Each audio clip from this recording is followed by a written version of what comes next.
And now, just for the DVD audience, here is an interview I recorded with Jason and Neil about that race between the bike and the car at Clarkson. Jason, how surprised were you on the start at how fast this thing took off? Not really.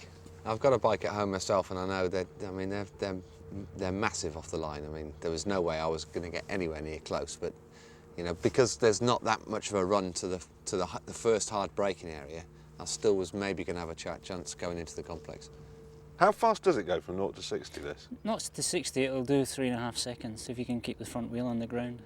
Well, how do you keep the front wheel on the ground? Keep slipping the clutch. That is tricky. It is fast off the line, but you've got to keep the front down. We wondered what the smell was. It was you slipping the clutch. So, all right, you get to the complex. How far behind were you then before you got the braking area? About 100 metres, I guess. Could you see him?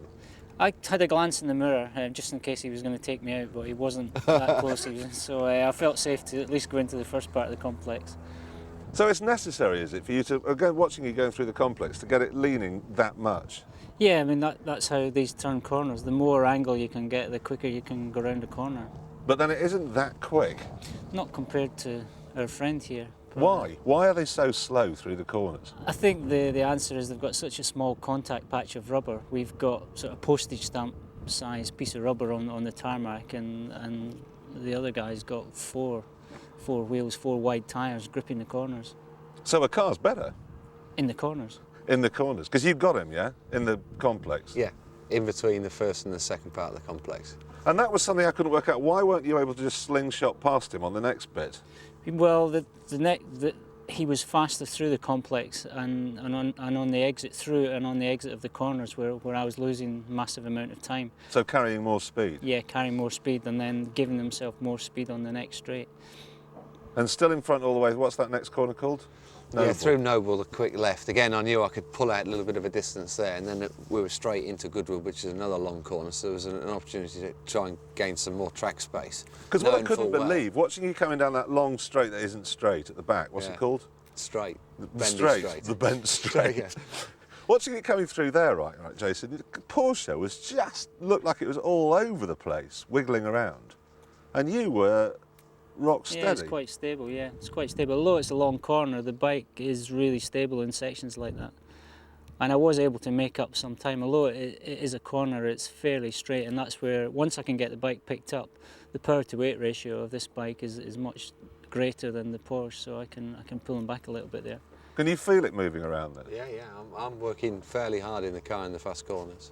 Really? I think one of the problems at Thruxton, certainly in a car, is anything like this which is wide, there's lots and lots of ripples, so you know I might get a bump at the front left corner and the right corners or the right rear corner's fine, so all the bumps go through the car. So you do work quite hard around here. It's always on the move and sliding about, which is good fun. How fast did you get up to? About 135, maybe a touch more. And you? Just over 170. 170? On the Speedo, might be a few miles an hour out, but that's what I saw on the Speedo. Is that like a buttock clenching moment? Only if something goes wrong. But you never know. I mean, what if? So, hold on, we've come around that last straight. What's the next corner called? The chicane. The chicane. Where I got. Is that pure braking? Yeah.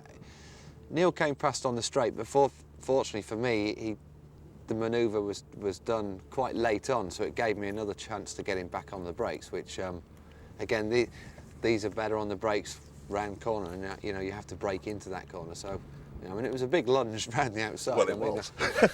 I thought at one point I'd bitten off more than I could chew, but yeah, we got away with it.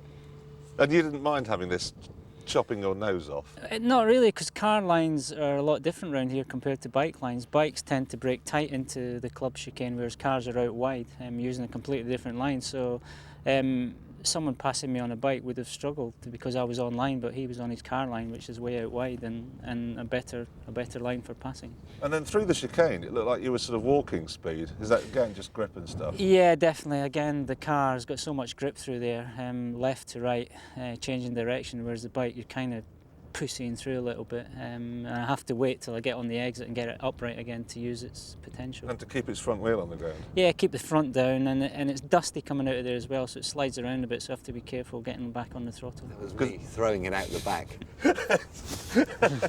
Have you heard the times? Well, no, I know it's close. It's very close. There's less than a second in it. Yeah.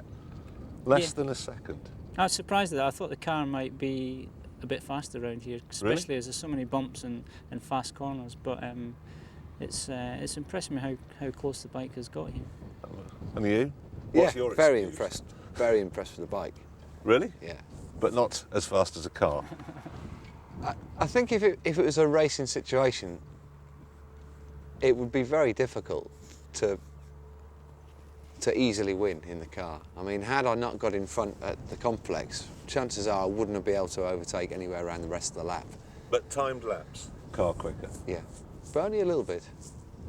I'm not interested in only a little bit. Car quicker. That's all we want to know. Cars for next year? Well, there's the BMW Z8 for a kick-off, and the that Mercedes that McLaren's going to make, and there's the mid-engine Renault Clio. That's an obvious one. And then